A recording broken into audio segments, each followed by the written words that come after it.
Hello, I'm Cyrus Hojati. This interview is being recorded on February 18th, 2011. This film is the second part tackling the facts and the myths of car-dependent cities. Many of you know that the cities that have the segregated housing subdivisions with the cul-de-sacs, the collector roads that chug all the traffic, and of course the strip malls with these big box stores and these vast parking lots. You know, a lot of critics have mentioned that in these cities you're getting a lot of freedom because of the automobile. Yes, to some people it gives some mobility. But the automobile itself has tons and tons of costs. First of all, there's a registration. Then there's a car payment. Then there's a DMV. Then there's the insurance. Then there's the gasoline prices that you have to deal with. They're rising out of control. There's the taxes that you have to pay. What about all the property that you have to buy extra to park the car, to store the car? All the real estate you have to pay for the garage, for the driveway. And when you're driving, can you read a book? Can you, take a nap? No. And what about other costs with cars? The automobile kills a lot more people than people in transit. Hundreds of thousands of people in the past decades have died because of the automobile. That's a lot more than people are being killed, in the Iraq War and the War on Terror. And a lot of people are not aware about this. What about all the other costs like DUI? I'm drunk. Oh, yeah, I'm coming after a party. And the automobile is the only transportation mode. Maybe this is one of the reasons why we have so much drunk drivers. What about all the parking tickets? These days, these cops, they want to, stop people to, charge people so that they won't lose their jobs. Isn't it about time that we have choice?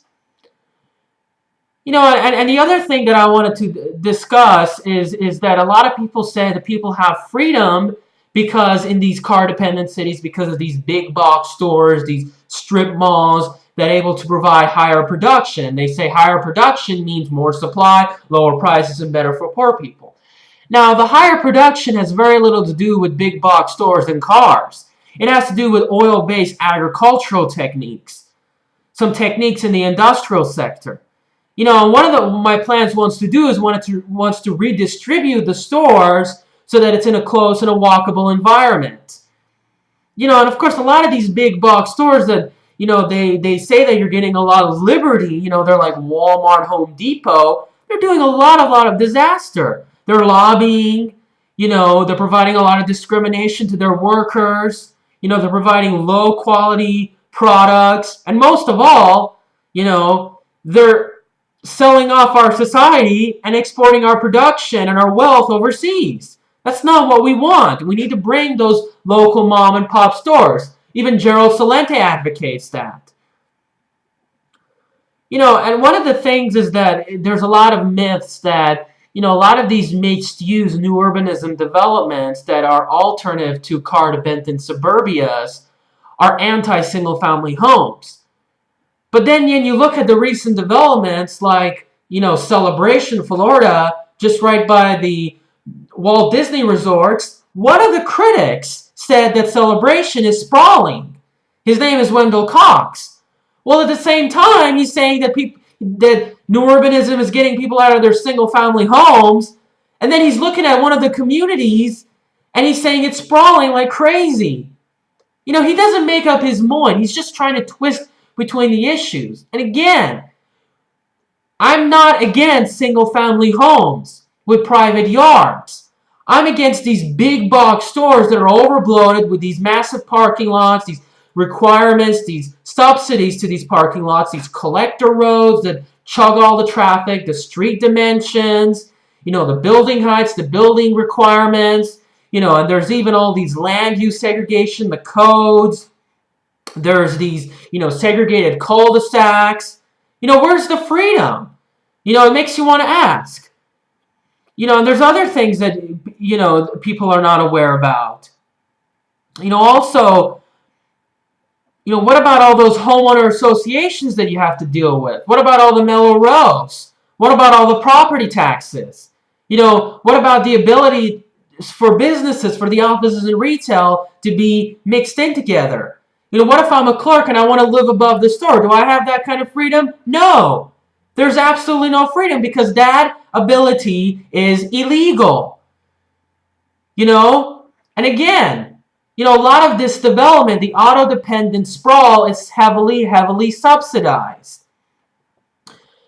And of course, the Washington Post, they also mention the fact is that sprawl is subsidized. It's been spread all across the news.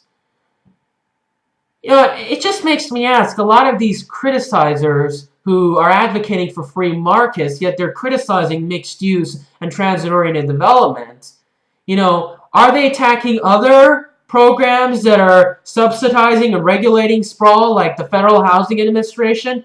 What about the stimulus plan that's been passed under, this administration that has been funded all these new road projects? Are they criticizing against that? No.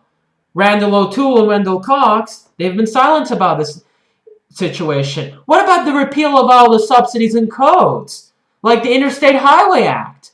Are they fighting against that? Are they making, documents against it? No, they should be if they want to be advocates for the free market. And one of the things that I wanted to also mention, they also say people have been criticizing alleys have been hurting property values. Yet they say home prices in those new urbanism communities are going higher. But yet the thing is when you have walkable and mixed-use environments, that attracts more people. That increases real estate value because of higher curb appeal. There's all these other features like better street dimensions. It's close to the services.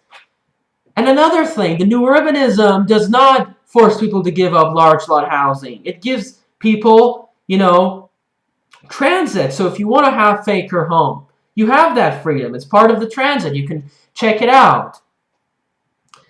The other thing that he tries to mention that I hear a lot from Randal O'Toole is that the fact is that the emergence of the car culture society has enabled the incomes of many of us to increase dramatically. Well, what about Japan and Hong Kong? These are first world societies. Their incomes have dramatically, and they're not a car cultured influence. In fact, during the Victorian era, when we were having a growing middle class, where automobiles were very, very rare, our incomes were growing pretty fast.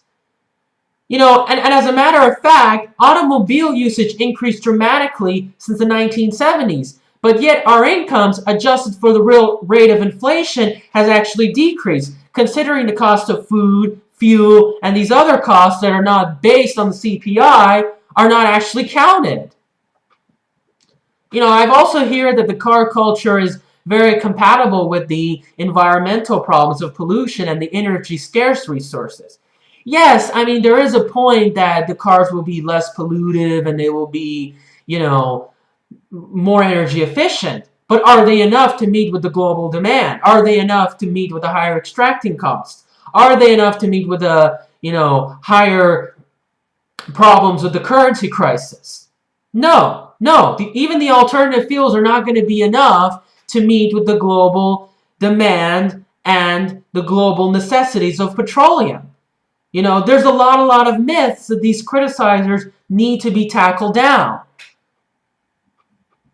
And a lot of these people who have been criticizing mixed-use, diverse, and transit-oriented makes you want to ask, who are these people? These people are from the Cato Institute, the Reason Foundation. They say, oh, we're libertarian and we support car-dependent sprawl development.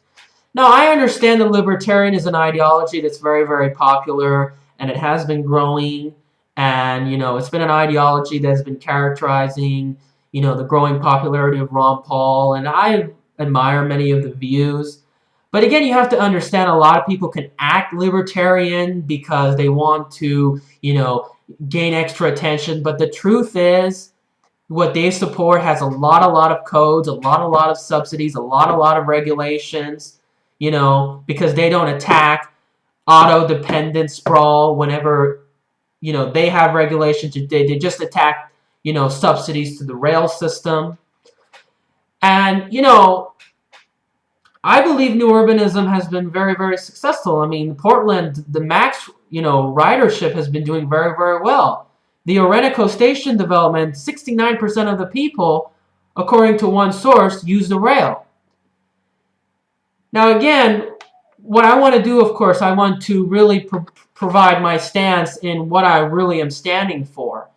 And, even though I highly, highly admire a lot of the new urbanism development of mixed use and a lot of this diverse city planning and so forth, I do have to also maintain that the new urbanism in their reform move in the past 20 years have had some flaws.